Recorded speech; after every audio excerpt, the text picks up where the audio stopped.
لو أنزلنا هذا القرآن على جبل لرأيته خاشعا أنزلنا هذا القرآن على جبل لرأيته خاشعا أنزلنا هذا القرآن على جبل لرأيته خاشعا متصدعا من خشية وتلك الأمثال نضربها للناس لعلهم يتفكرون.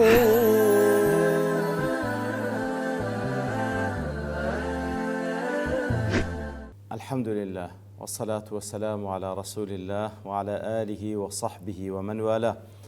السلام عليكم ورحمة الله. بەڕێزان خۆشحاڵم لەوانەی 586 لەوانەکانی تەفسیری قورئانی پیرۆز بێمەوە خزمەتتان بە مەبەستی ڕەزامەندی رب العالمین و هیوادارم ئێوەی ئازیز سوودی لێ وەربگرن. أعوذ بالله من الشيطان الرجيم بسم الله الرحمن الرحيم قد خسر الذين كذبوا بلقاء الله حتى إذا جاءتهم الساعة بغتة قالوا يا حسرتنا على ما فرطنا فيها وهم يحملون أوزارهم على ظهورهم ألا ساء ما يزرون. بەڕێ خۆشەویستان، رب العالمين باس لە کەسانێک دەکاتن کەوا ئیمانیان بە زیندی بوونەوە و لقاء رب العالمين نییە. دەفەرمی قد خسر الذين كذبوا بلقاء الله. بتحقيق کەسانێک کەوا ئیمانیان بە زیندی بوونەوە و گەیشتن بە خزمەت رب العالمين نییە لە قیامەت، ئەوانە خەسارەتمەندن. حتى إذا جاءتهم الساعة بغتة، حتى وەکو بەردەوامن کاتێکەوە لەو اعتقاد و لەو بێباوەڕیەیان بەردەوام دەبن هەتا وەکو ساعە دەیانگاتێ، هەتا وەکو قیامەت دەیانگاتێ لە ناکاودا. ئەوجا لەو حاڵەتەی دەڵێن یا حەسرەتەنە، حەسرەت دەچێشن و پەشیمان دەبنەوە على ما فرطنا فيها، لەسەر ئەو تەقسیریەی کەوا بەرامبەر بە ئیمان نەهینان بە رب العالمین و بە زیندی بوونەوە حەسرەت دەچێشن لە کاتێکدا وهم يحملون أوزارهم على ظهورهم، گوناه و تاوانەکانیان لەسەر پشتی خۆیان بار کردیە. ئەلا ساء ما يزرون، بەڕاستی خراپترین شتە، خراپترین شتەکەوان لەسەر پشت خۆیان هەڵگرتێ کە بریتە لەو گوناه و تاوانانەی کە ئەنجامیاندایە. بەڵ خۆشەویستان، لێردا بە تحقیق خوای گەورە دەفەرمێ قەدی تحقیقە، قد خسر الذين كذبوا بلقاء الله. دیارە قەد کە بێتە سەر فعلی ماضی لە بۆ تحقیقە، ئیتر بە تحقیق ئەوانە خەسارەتمەندن کەوا لقائی رب العالمینیان پێ وایە ڕاست نییە، بە درۆی دەزانن والعیاذ بالله. و بە مطلقیش دەفەرمی خەسیرە، واتە ئەوانە خەسارەتمەندن. یعنی چیان خەسار کردێ یا رب العالمین؟ دەفەرمی بە مطلقی بەڕەهایی ئەوانە خەسارەتمەندن، وەکو خوای گەورە لە سوورەتی العەسردا دەفەرمی والعەسر إن الإنسان لفي خسر، لە خەسارەتمەندیدا إلا الذين آمنوا وعملوا الصالحات وتواصوا بالحق وتواصوا بالصبر. کەواتە ئینسانەکان هەمووی لە خەسارەتمەندیدان ئیلا ئەوانەی ئەو چار سفەتەیان تێدا، ئیمان، عەمەلی صالح و هەروەها تەواسی بە حەق، واتە ئامۆژگاریکردن بە حەق، ئامۆژگاریکردن بە سەبر. لێرەش بە هەمان شێوە دەفەرمی ئەوانە خەسارەتمەندن کە ئیمانیان نەهینایە، ئەوانە خەسارەتمەندن کە ئیمانیان نەهینایە بەو ڕۆژەی کەوا دەستنەوە خزمەت پەروەردگاریان. بەڵێ خراپتری شت ئەوەیە کە کاتێک کە ئیمان لەبەر دەستیان بوو دەیانتوانێت ئیمان بینن لە ڕێگای پێغەمبەرەوە صلی الله عليه وسلم کە ڕێی نیشاندان لە ڕێگای قورئانی پیرۆزەوە کە لە دوای پێغەمبەری صلی الله عليه وسلم هەتا ڕۆژی قیامەت داعوە و بانگەوازی پێدەکرێت لەلایەن میراتگران و شوێنکەوتوانی محەممەد المستەفا صلی الله عليه وسلم. ئیتر ئیمان لەبەر دەستیان دەیانتوانێت ئیمان بینن، ئەوان کوفریان هەڵبژار. کاتێکەوە کوفریان هەڵبژار ئیتر گەورەترین خەسارەتیان کرد، خۆیان دۆڕاند،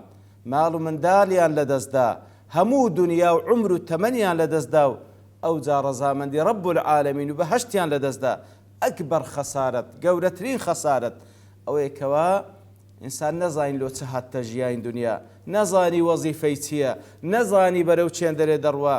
نەتوانی خۆی لۆ ئەو ڕۆژە ئامادە بکاکەوە چاوەڕوانی دەکا. ئەگەر چی لە دنیاشدا میقدارێک لە پارە و پول لە مەنسەب و لە شەهادە و لە جوانی و لە هەر شتێک پێی بەخشرابیتن، وەڵڵاهی ئەکبەر خەسارەتمەندیە کاتێکەوە ئیمان و هیدایەت و هەروەها شوێن کەوتنی پێغەمبەر و صلی الله عليه وسلم شوێن کەوتنی قورئانی لەدەستدایە کەوا بەڕاستی ئەو پەڕی سەعادەت و بەختەوەری لە ئیتیباع و شوێن کەوتنی قورئان و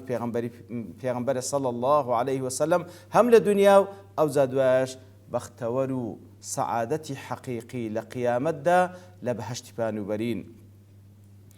قد خسر الذين كذبوا بلقاء الله کەواتە ئەوانە بە تەحقیق خەسارەتمەندن کە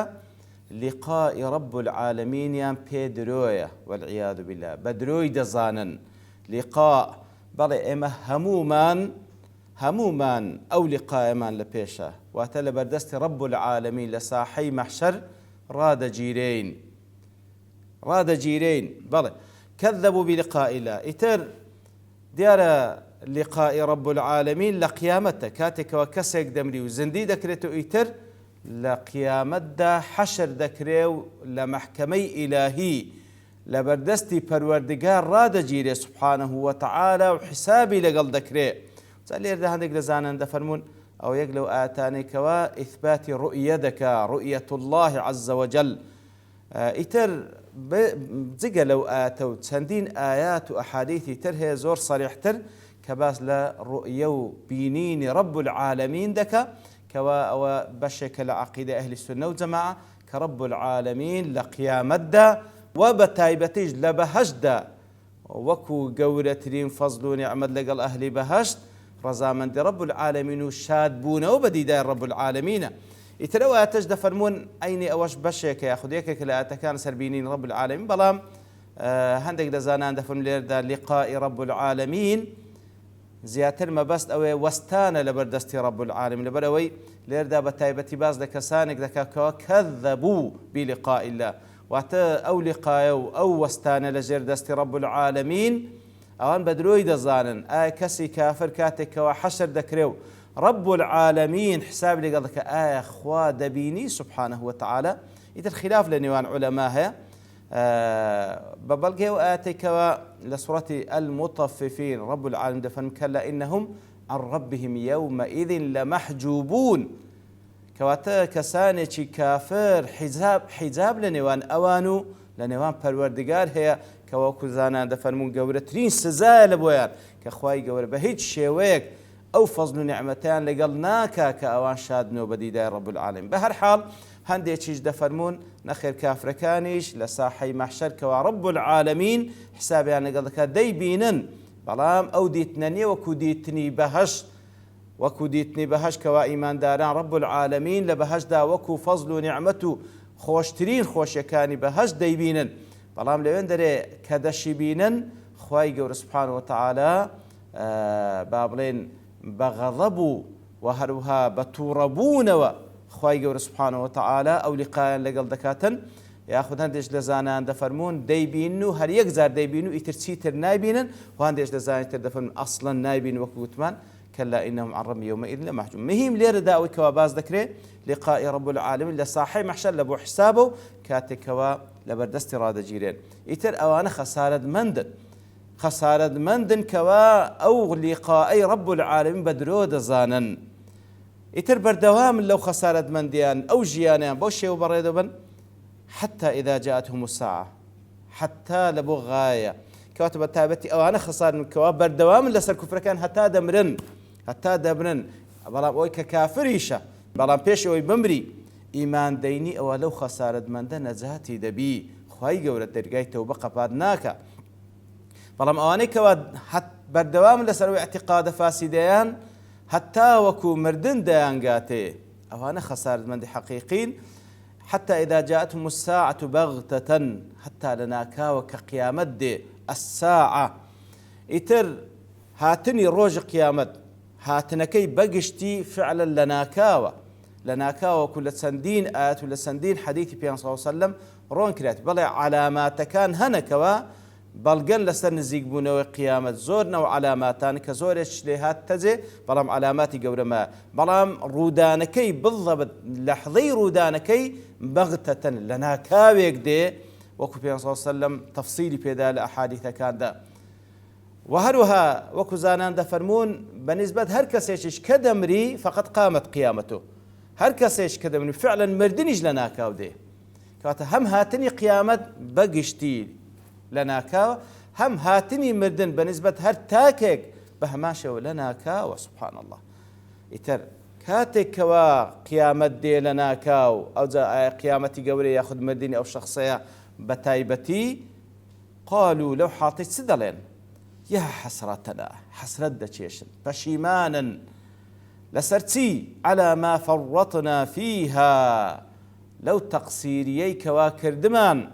لەو تەقسیریە کە کردمان کە ئیمانمان نەهینا بە وەحدانیەتی رب العالمین و سەری ملکەچیمان لە بۆ خوا دانەنواند و ئیمانمان بە زیندی بوونەوە ڕۆژە قیامەت نەبوو یا حەسرەتەنا و با بڵێن حەسرەت دەچێشن و نەدامەت دەچێشن وەکو زانان دەفەرمووی وەکو دەڵێ ئەوان دەڵێن یا حەسرەتەنا هذا ئەوانوکی فەحضوری ئێستا کاتی حەسرەتە وەرە ئامادە بە کەواتە کاتی کەوا فعلا لە ناکاوەک مردن دەیانگاتێ و قیامەت بەسەریاندا دێ ئەوجا پەشیمانی دەردەبڕن و لەسەر چی لەسەر ما فەڕەتنا فیها کە تەقسیریمان کرد لەو لایەنەی بە فعلی بیرمان لێ نەکردەوە بە حەقی خۆی کاتمان لە بۆی تەرخانە کردکەوە لە بۆ ئەو مەسیرە خۆمان لەو ئامادە بکەینەوە وهم يحملون أوزارهم على ظهورهم ئیتر ئەوجا گوناه و تاوانەکانیان لەسەر پشتی خۆیان هەڵدەگرن هەندێک لە زانان دەفەرمون گوناه و تاوانەکانیان بەڵکو سزای گوناه و تاوانەکانی لەسەر پشتیان هەڵدەگرن بە دووشێوە لێک درایتەوە ئەلا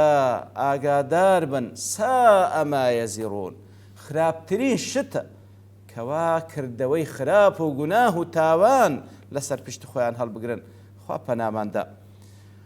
وەکو لە سودی ڕیوایەت دەکرێت دەڵێ ليس من رجل ظالم يموت هر کەسێکی ظالم کە دەمری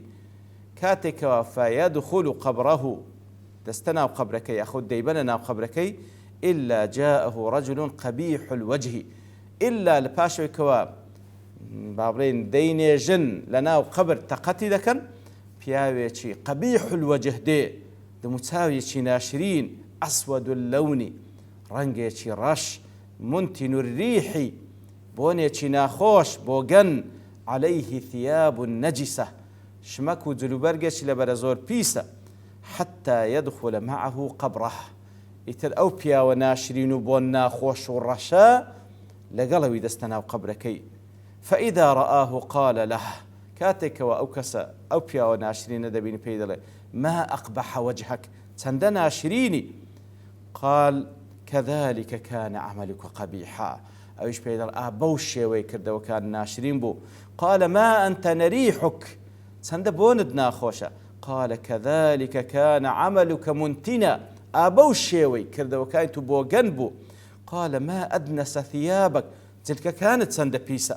قال فيقول إن عملك كان دنسا کردەوەکانت دەوها پیس بوون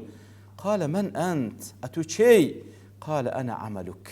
پێی دەڵێ ئەمن کردەوەکانی توم قال فيكون معه في قبره ئیتر ئەو پیاوە قەبیح و ناشرین و بۆگەنە لەگەڵی دەبی لە ناو قەبرەکەی فإذا بعث يوم القيامة کاتێک کە ڕۆژی قیامەت زیندی دەکرێتەوە قال له ئەوجا ئەو قەبیحە پێی دەڵێ إني كنت أحملك في الدنيا باللذات والشهوات ئەمن لە دنیاە ئەتوم هەڵگرت بوو بە لەزات و بە شەهەواتەکان و بەڕابواردن وأنت اليوم تحملني بەڵام ئەوڕۆ ئەتوو ئەمن لەسەر پشتی خۆت هەڵدەگری قال فيركب على ظهره ئیتر دەستە سەر پشتی ئەو پیاوە فيسوقه دەی هاژوا حتا چێن دەرێ حتا يدخله النار حتا بەرەو ئاگری دەبە خوا پەنامامدا ئیتر بەو شێوەیە کەسانێکەوە لقاء و ڕوبەڕووبوونەوە و وەستان لە بەردەستی رب العالمین بە درۆ دەزانن ئەوە حاڵیانە لە ڕۆژ قیامەت یاخود لەو کاتی کە دەمرن حەسرەت دەچێشن و بەو شێوەش حەشر دەکرێن کار و کردەوە خراپەکانیان و یاخود جەزای کار و کردەوە خراپەکان لەسەر پشتیان هەڵدەگرن و هەتاوەکو بەرەو ئاگەر خوا پەنامامدا. وصلى الله وسلم على نبينا محمد وعلى آله وصحبه أجمعين وآخر دعوانا الحمد لله رب العالمين. لو أنزلنا هذا القرآن على جبل لرأيته خاشعا أنزلنا هذا القرآن على جبل لرأيته خاشعا أنزلنا هذا القرآن على جبل لرأيته خاشعا متصدعا من خشية الله. وتلك الأمثال نضربها للناس لعلهم يتفكرون.